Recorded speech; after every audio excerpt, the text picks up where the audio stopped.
there are stories that end with victory. This is not one of them.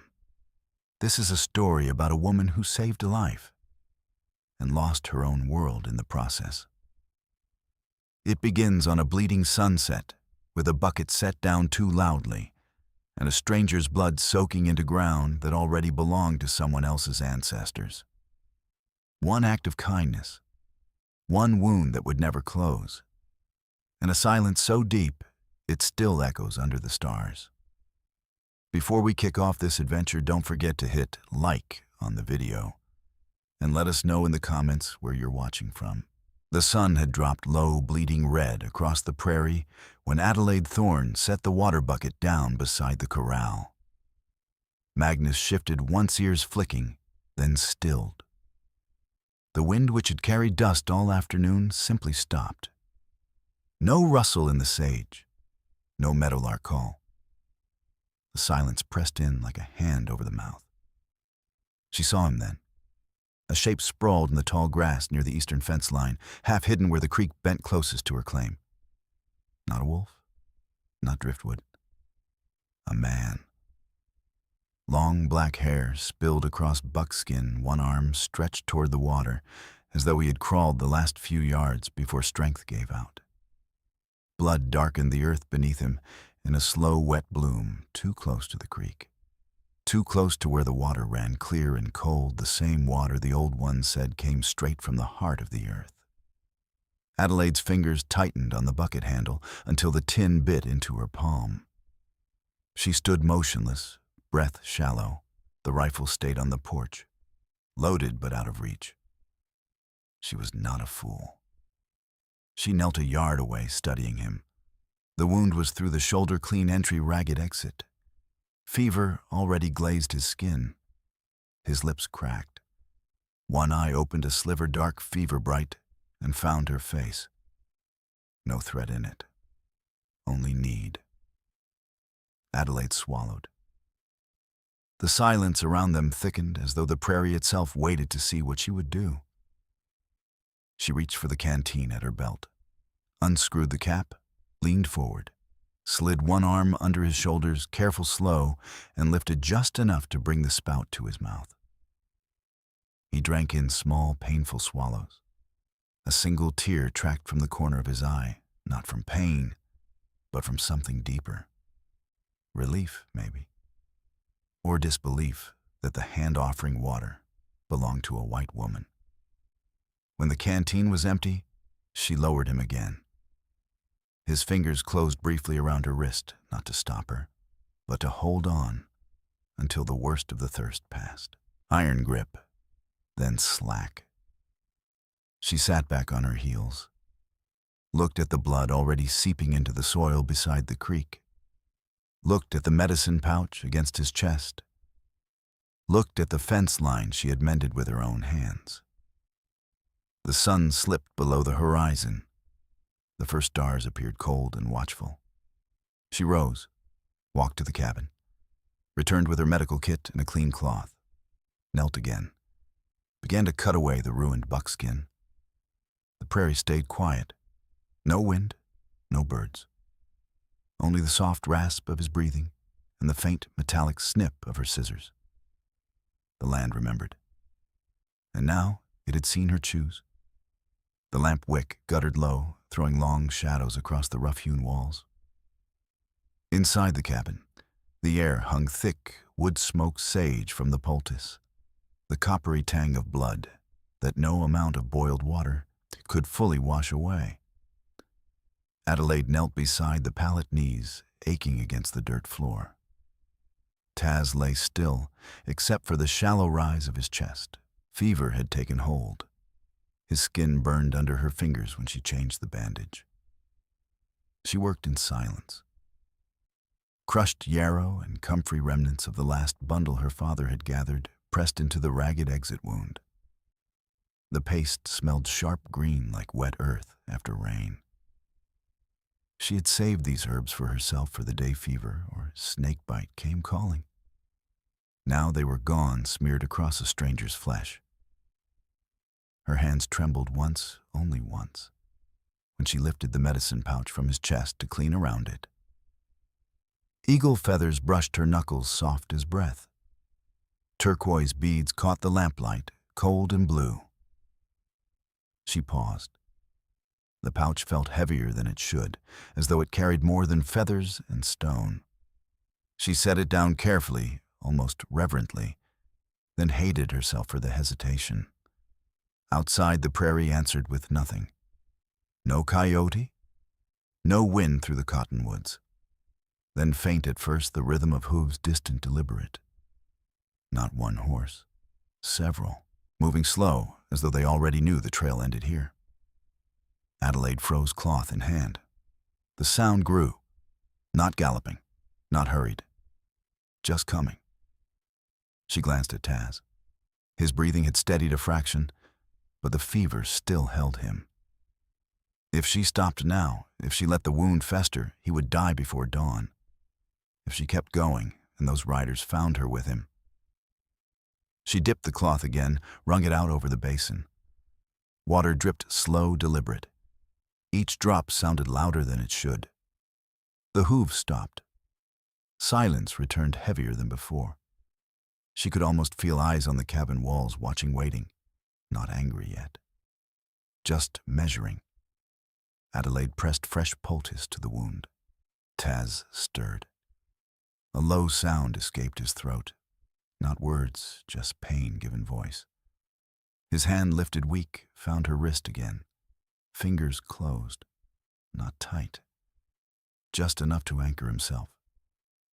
She did not pull away. The lamp flame dipped, nearly died.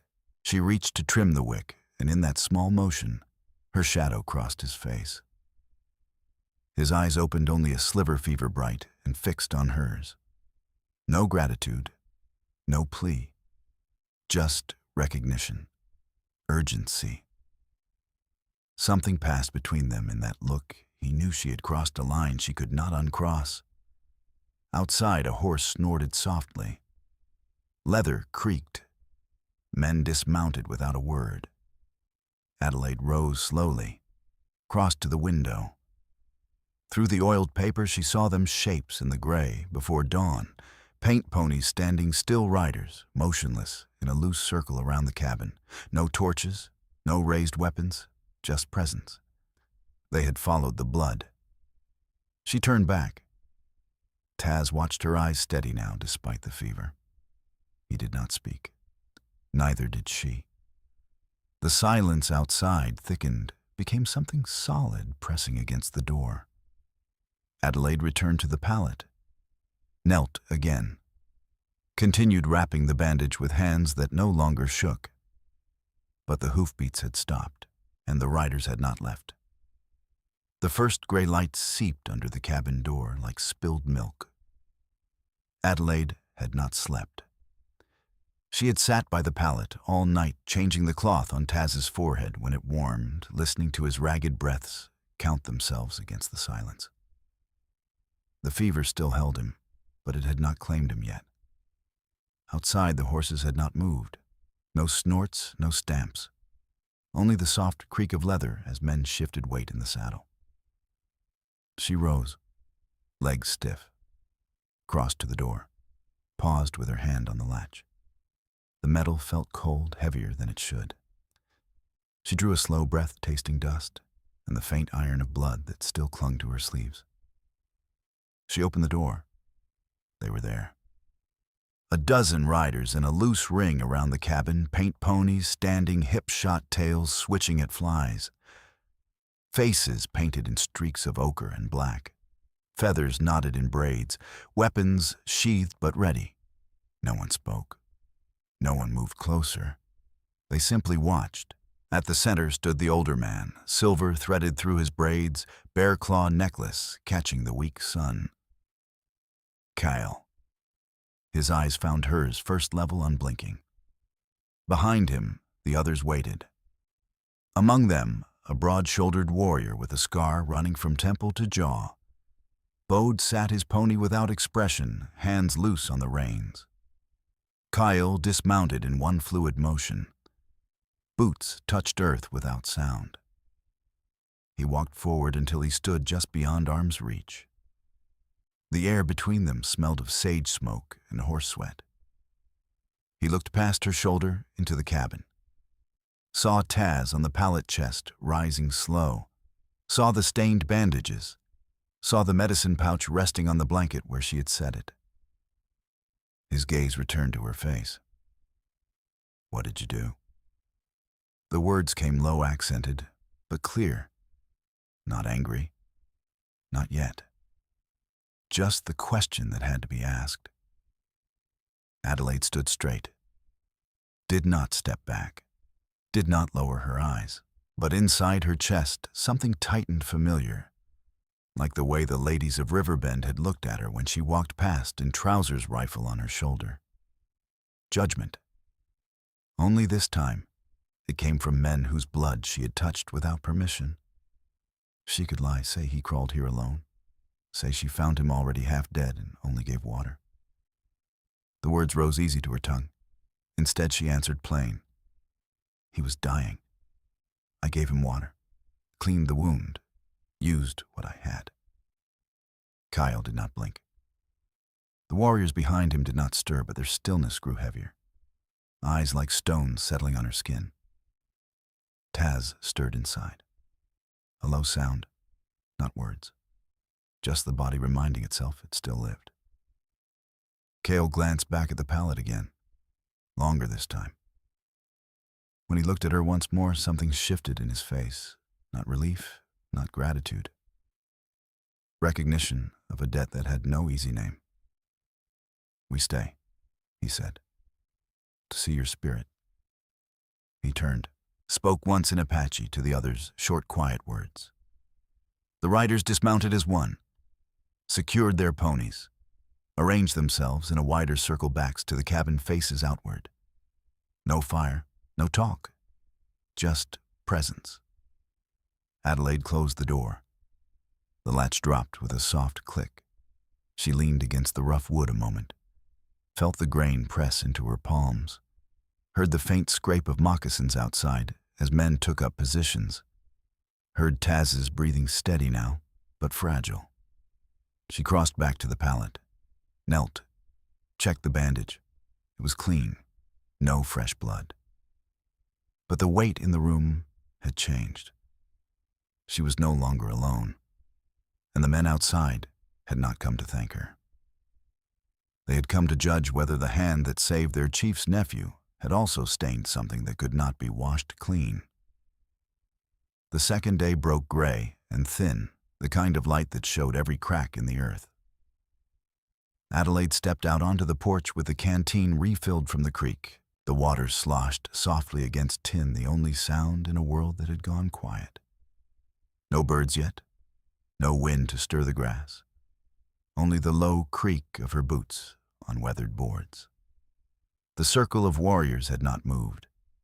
Paint ponies stood with heads low, tails flicking once in a while. Men sat or stood in their places, faces turned outward, but every time she crossed toward the cabin door, their eyes tracked her. Not hostile, not curious, just heavy, like stones settling deeper into riverbed. Kyle remained near the flat rock by the garden edge. He did not rise. Bode sat beside him, scar running pale against dark skin, whittling a small piece of cedar with slow, deliberate strokes. The knife made a soft rasp against wood, steady as a heartbeat. His eyes never left her. Not once. Adelaide kept her gaze low, walked past them without hurry, felt the weight of those looks press against her back like hands she could not brush away. She had touched blood that was not hers, blood of the chief's nephew, on land that remembered such things. The medicine pouch she had handled still carried the faint scent of sage and smoke. Now it clung to her fingers too. She pushed the door open. Inside the cabin smelled of fever sweat and drying herbs. Taz lay on the pallet, eyes half open, breath shallow but even. The bandage on his shoulder showed no fresh stain. She knelt, uncorked the canteen, lifted his head with one arm, careful, slow, and brought the spout to his lips. He drank in small sips. Water dribbled down his chin, dark against fevered skin. She set the canteen aside, reached for the fresh cloth. As she leaned to change the bandage, the garden outside caught her eye through the small window. The rows of beans and squash, already struggling in the dry spring, looked smaller somehow, leaves drooping a fraction more than yesterday. The creek water she had carried for him had not gone to the plants. It had gone to a stranger. The earth noticed. A small sound escaped Taz. Not pain. Words faint in Apache. She did not understand the tongue, but the tone carried. His hand lifted weak and brushed her sleeve, then dropped. Uncle sees. The whisper hung in the close air. Adelaide froze, looked toward the door. Outside, Cale had risen, slow, straight-backed. He made a single gesture with his hand, open palm fingers curling once. The warriors adjusted. The circle tightened. Not much. Just enough that the space between cabin and riders felt smaller, the air thicker. She finished wrapping the bandage, tied it off with steady fingers. But the knot felt wrong, too tight or not tight enough. She could not tell.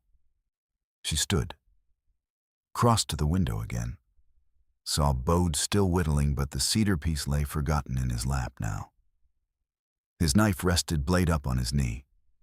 His eyes met hers through the glass. No anger, no pity, just watching, remembering. Adelaide turned back to the pallet. Taz's breathing had steadied, but his gaze followed her, quiet, urgent. She knew then they were not waiting only for him to live. They were waiting to see what kind of woman would keep him breathing, and whether that woman carried pollution in her hands. The garden leaves outside hung lower still. The creek ran on clear for now, but the circle had drawn tighter, and no one had spoken the next word. The afternoon sun hung low and heavy, turning the prairie gold and brittle. Adelaide shouldered her rifle, the familiar weight of it steady against her back. Provisions had dwindled faster than she had planned, rabbit smoked days ago, cornmeal nearly gone. The warriors outside had eaten nothing since dawn. No complaint, no fire. Just quiet waiting. She stepped off the porch. The circle of riders parted without a word, enough space for her to pass. Wren, the young one with the quick eyes, fell in behind her at a respectful distance. Not escort, not guard. Just there. His pony's hooves made no sound on the dry grass. They walked toward the creek together, the sacred flow that bent around the cottonwoods. The air smelled of dust and sun-baked earth, undercut by the faint wet green of water. Adelaide kept her pace, even rifle held low, but ready. Her eyes swept the horizon and the fence line, the open ground. Old habit, new necessity. At the creek bank they stopped. Tracks marked the mud, deep wagon ruts, boot heels cut sharp into the soft soil. Not moccasin, not pony. White men, recent. The water still ran clear here, but upstream, a faint silt clouded the current, as though something heavier had stirred it. Adelaide crouched, touched the edge of a boot print. The mud clung to her fingers, cold and sticky. She wiped her hand on her trousers without looking at Wren. He had seen it too. His face remained still, but his hand tightened once on the bow across his saddle. She rose, moved downwind along the bank steps, light breath controlled. The deer sign was fresh hoof prints in the shallows, nibbled willow tips. She found her spot behind a fallen log, knelt, raised the rifle slow. The barrel rested steady on wood. She sighted along it, exhaled half. A buck stepped clear of the trees, young, but enough meat for days. It paused, ears forward, testing the air. Adelaide's finger curled on the trigger. Then the wind shifted. carried the faint scent of axle grease and tobacco from upstream. Her eyes flicked to the ruts again. The buck caught the same wrongness, bolted in a single bound, white tail flashing. The shot cracked late. The bullet clipped dirt where the deer had stood. Echo rolled across the prairie flat and useless. Adelaide lowered the rifle, jaw tight. She had not missed in years. Not like this. Wren said nothing. He dismounted, drew his knife, and began field dressing the small rabbit he had taken earlier, quick, clean strokes. He offered no judgment, only the work. They carried what they had, back rabbit 4, now deer hide empty. The meat was less than she had counted on. Enough for tonight. Barely. She would have to give half to the warriors. The garden could wait another day. As they neared the cabin, Kyle waited at the door, arms folded, eyes on the small bundle of meat in her hands. "Your hunt feeds us," he said. Low. No thanks in it, just fact. But water feeds all. Adelaide met his gaze a moment, then looked past him to the creek. The water still ran, but the silt had thickened. A thin film of mud now clung to the bank where the wagon tracks had crossed upstream. She handed the rabbit to Wren without a word. He took it, stepped away. Kyle watched her, said nothing more. The sun dropped lower. Shadows stretched long across the garden rows, already wilting at the edges. And upstream the water kept running, but not as clean as before. The night settled thick around the cabin, the small fire Kale had allowed burning low between two stones. No wind to lift the smoke, it rose straight up thin and gray, carrying the faint bite of cedar. Adelaide sat on the low porch step knees, drawn up rifle across her lap. The warriors had drawn their circle closer after dusk, silent shapes against the dark prairie. No talk, no movement except the occasional shift of a pony's weight. Kyle sat opposite her across the fire. Between them lay the spiral stone amulet on its leather cord. The carving caught the flame's flicker old lines worn smooth by hands and time. He had placed it there without ceremony, only the quiet weight of his gaze. "Water is not yours to give," he said, voice low, steady. "But if you stand with us, we protect." Adelaide looked at the stone, did not touch it yet. Her fingers rested on the rifle stock instead, cool metal-worn wood, familiar as her own bones. She had heard the hooves earlier, distant but coming. Not Apache ponies. Heavier. Wagons, maybe. Men from upstream where the tracks had already muddied the creek. Harlan Crow's men, surveying, claiming. The sound had faded, but it lingered in her ears like an echo that refused to die. She lifted her eyes to Kale. His face showed nothing, no plea, no demand. Just the patience of a man who knew the land would decide before any of them spoke. The warriors watched from their places. Bode had risen from his rock earlier, stood now at the edge of the firelight. Scar pale in the glow, knife sheathed. He did not approach. He simply looked at her, at the amulet, at the night beyond the cabin. Remembering. Adelaide's hand moved slow, reached, closed around the cord. The leather felt warm from the fire, the stone cool against her palm. She lifted it, paused. The weight of it pulled at something inside her, something that had once been simple solitude. A cabin, a garden, a life without debt. She slipped the cord over her head. The amulet settled against her chest, heavy as a promise, or a chain. The circle of warriors did not cheer, did not nod. A few shifted small adjustments of stance, but their eyes stayed on her, waiting, measuring. Kyle exhaled one soft. "We protect," he repeated, not louder, just again. From the north came the faint rhythm again, hooves deliberate, closing the distance. Not fast, not yet, but coming. Adelaide looked at Bode. He met her gaze without blinking. No approval, no judgment, only witness. The moment hung between them like smoke that would not rise. She rose, rifle in hand, stepped off the porch into the firelight. "I stand," she said. The words fell quiet. No echo, no wind to carry them.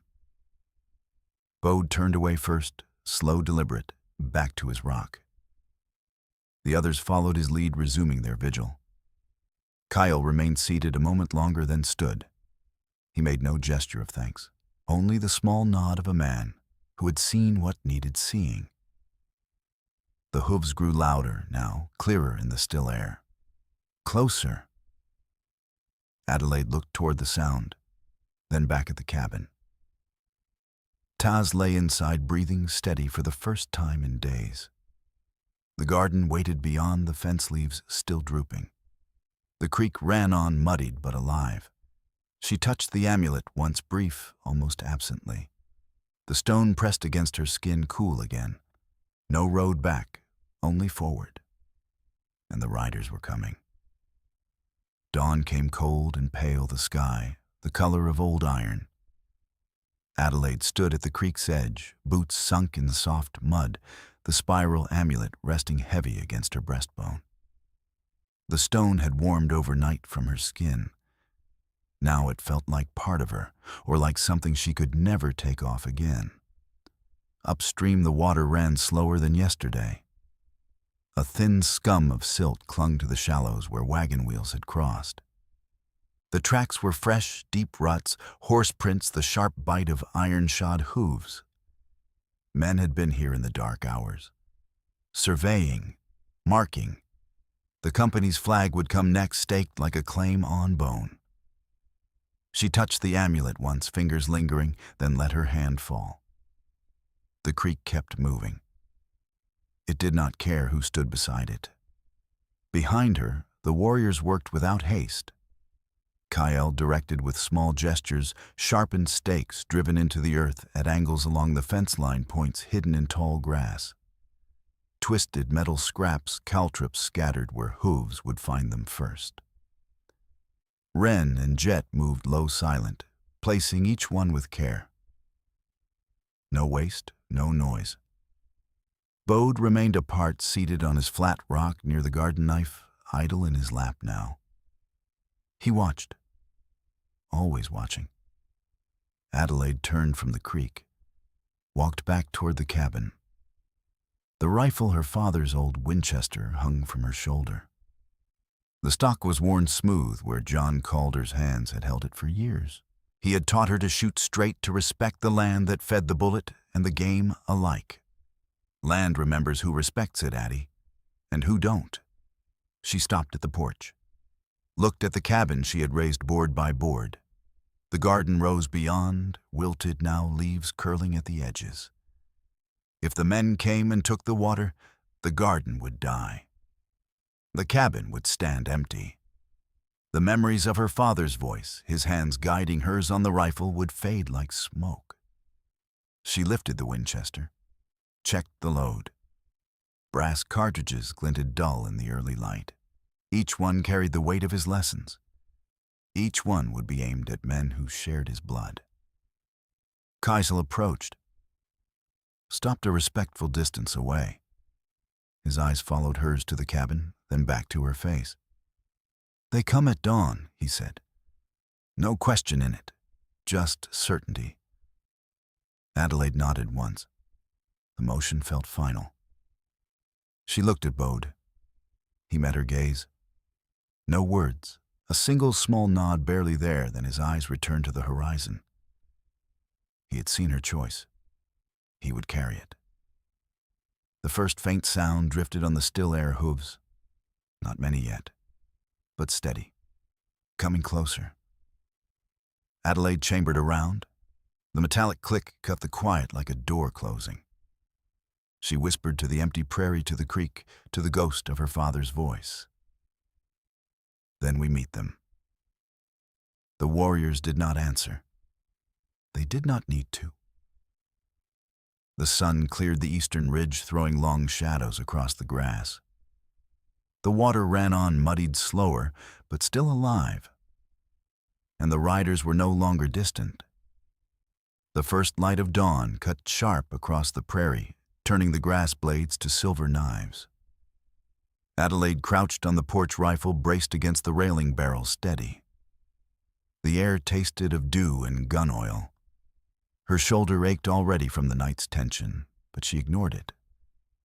The amulet hung against her chest, stone warm from her skin. They came fast, 12 riders in loose formation, Harlan Crow at the front on his sorrel stallion. Behind them, 2 wagons creaked, loaded heavy. No flag yet, but the company's mark was clear, and the way the men held their rifles, casual, certain. Progress, they called it. The first shot cracked from their line-high testing. Wood splintered on the porch rail inches from Adelaide's shoulder. Shards flew, one biting deep into her upper arm through flannel. Blood bloomed warm and quick, soaking the sleeve. She did not flinch, only exhaled, slow-sighted, and squeezed. Her bullet struck the lead rider's shoulder clean through, no kill. The man jerked, slid sideways, hit the ground hard with a grunt. Then the fight opened.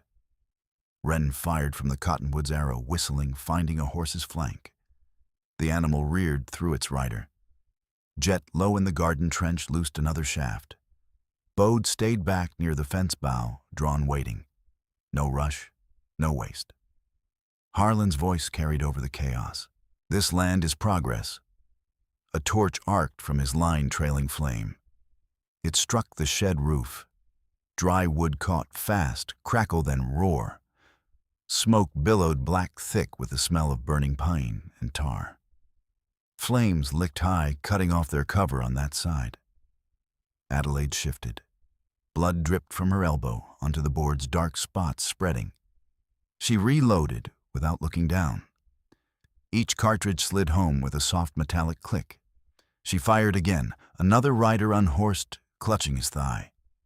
Not dead. Not yet. The warriors held position. One pony screamed arrow in its chest now from Harlan's side. It collapsed, thrashing, pinning its rider beneath. The man's leg snapped with a wet crack. He howled once, then went quiet. The creek beyond the fight ran darker still, silt swirling thicker, as though the water itself recoiled from the blood and smoke. Land remembering the violation. Adelaide's next shot grazed a wagon wheel. Splinters flew. She felt the kick of the rifle against her wounded shoulder, sharp pain, but she swallowed it. Each pull of the trigger carried the weight of her father's rifle. His lessons the blood she now aimed at kin she had never claimed. Harlan spurred forward, face contorted. Hold the line. Then he saw her clear face, in the smoke eyes, steady blood on her sleeve. Recognition hit him like a blow. John's daughter. The words hung raw in the din. Adelaide did not answer, only reloaded. From the northern ridge the sound came, hooves many rolling like distant thunder. Paint ponies crested the rise, Kyle at the front. Taz beside him, wound bandaged, but riding straight.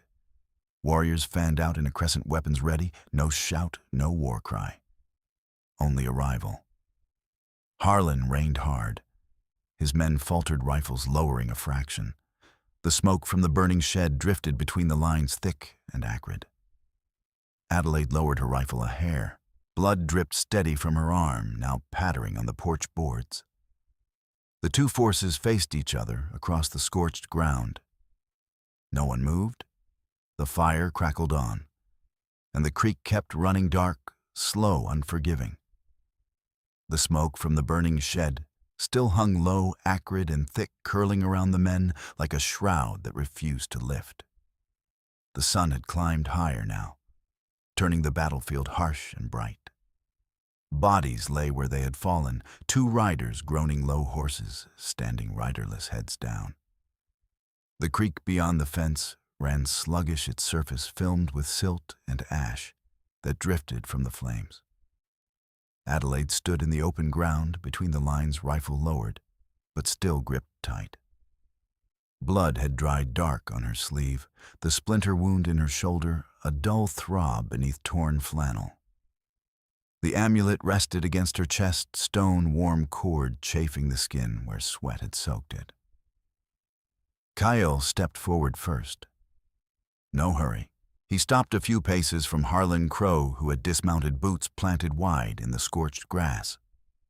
The company men held their rifles loose, now barrels down, eyes flicking between the Apache crescent on the ridge and the woman who had not run. Cale spoke without raising his voice.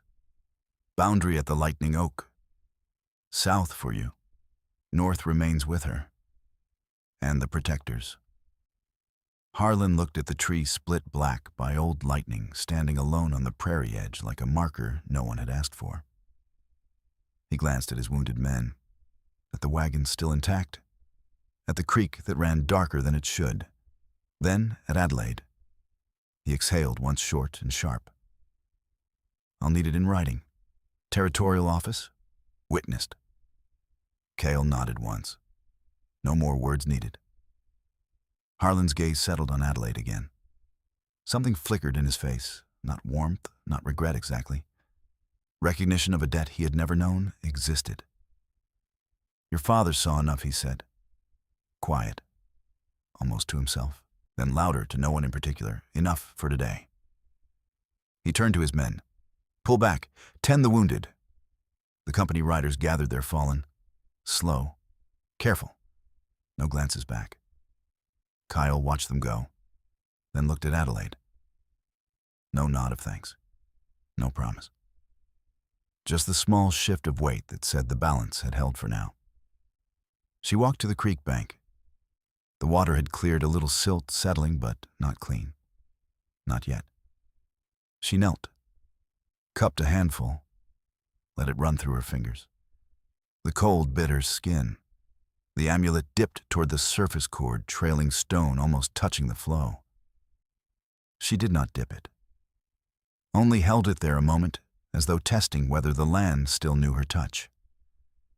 The shed smoldered behind her charred timbers, collapsed inward fence posts, splintered where bullets had struck. The cabin stood, but the porch rail bore fresh gouges. The garden rose beyond, looked smaller under the bright sun leaves curled tighter, soil cracked wider. Bode remained on his rock at the garden edge. He had not moved during the fight. Now he stood slow knife sheathed. His eyes followed her at the water. No expression, only witness. He would carry this back, the woman who stood between the stone around her neck, the price she had paid in blood and disconnection. The band would remember. Adelaide rose, turned. Taz had dismounted near the porch. He walked toward her, still favoring the shoulder, but steady. No words. He stopped beside her, close enough that she felt the warmth of him against the cooling air. He looked at the creek too, then at her. Nothing spoken. Harlan and Cale met once more at the center. Hands clasped, brief, no grip of friendship, only agreement sealed. The riders withdrew. Apache warriors eased their ponies back toward the ridge. Adelaide stood between the two lines, amulet, heavy shoulder bleeding slow. The water ran on clearer now, but never quite the same. And Taz remained beside her. Silent, the sun bled low across the prairie, turning the Lightning Oak into a black silhouette against the dying sky. Its split trunk stood like an old scar on the land, half alive, half dead, the place they had chosen to mark the end. Kyle and Harlan met beneath the branches. No words wasted. Each man lifted a stone from the pile at their feet, rough, sun-warmed granite, and set it in line with the others already placed, one after another. Slow, deliberate. The stones clicked together with a dry sound that carried far in the quiet. No ceremony, no handshake after the last one. Harlan stepped back first, nodded once, turned toward his men waiting with the wagons. Kaisel watched him go, then turned away without looking back. Adelaide stood alone at the creek's edge, boots in the shallows. The water had cleared some since morning silt settled current steady again, but the bottom still held a faint haze. She reached up. Fingers closed around the spiral amulet. The stone felt heavier now, warmed by the day and her skin. She lowered it slowly until it touched the surface. A small ripple spread outward, then died. No prayer spoken, no words at all. Just the quiet touchstone to water, like a promise she could not fully keep. The wind stirred at last. It carried the faint, lingering smell of smoke from the shed's blackened timbers. Charred wood, burned pine. A reminder that fire had passed here and left its mark. The cabin stood in the distance, porch gouged fence leaning where bullets had struck garden rows still wilted at the edges. It was hers. It had always been hers. But the silence around it felt different now, hollower. Taz stood a few paces behind her, close enough to feel his presence, far enough that no shadow touched hers. He had not spoken since the fight. His shoulders still bandaged, he moved with the careful stiffness of a man who knew pain would return if he forgot it. He looked at the creek, at the stones under the oak, at her. Nothing passed between them, no touch, no promise. Only the shared quiet of two people who had crossed lines neither could uncross. Bode remained farther back near the garden's edge. He had not approached all day. Now he stood motionless, arms loose at his sides, eyes fixed on her. No nod, no farewell. He simply watched until the last light touched the amulet, then turned. Slow steps carried him toward the ridge where the others waited. He would take the memory with him, the white woman who stood between the stone she wore, the price she paid in disconnection. The band would hear it in silence around winter fires. They would remember. Adelaide let the amulet fall back against her chest. The cord settled cold now against cooling skin. She looked once more at the cabin, her cabin, then at the creek. The water ran on quieter than before. Taz stepped closer, stopped, looked at her a final time, then turned, walked toward Cale and the waiting ponies. No backward glance. The riders mounted. Paint ponies shifted hooves soft on the grass. They moved off toward the ridge shapes, blending into the dusk, until only dust hung in the air. Adelaide remained. Alone again. The wind rose a little stronger. It moved through the cottonwoods, rustling leaves that had not rustled all day. The prairie exhaled, but the silence was not the same. The land had changed, and the scar on her shoulder had not yet begun to heal. Finally, let me send my deep thanks to you. Thank you for listening. If this story has touched your heart, I invite you to stay with us to discover more true tales of the Wild West. Stories that honor resilience, tenderness, and the spirit that God placed in those who blaze the trail. Subscribe, share, leave your thoughts in the comments, and join us once again to journey across this untamed land. Thank you. Aviso Legal/Disclaimer. These stories are crafted purely for entertainment and may contain imaginative additions or dramatic interpretations inspired by old frontier eras. We use AI-based resources, voice imagery, and drafting as part of our creative process. But every final detail is carefully reviewed and shaped by human effort to preserve emotional depth and authenticity. We strictly follow YouTube's rules regarding AI-generated content and refrain from deepfakes, altered identities, or misleading representations. All images, sounds, and related materials are lawfully obtained. Please do not reuse, modify, or distribute any portion of this content without written permission. Thank you for valuing creativity, respect, and original work.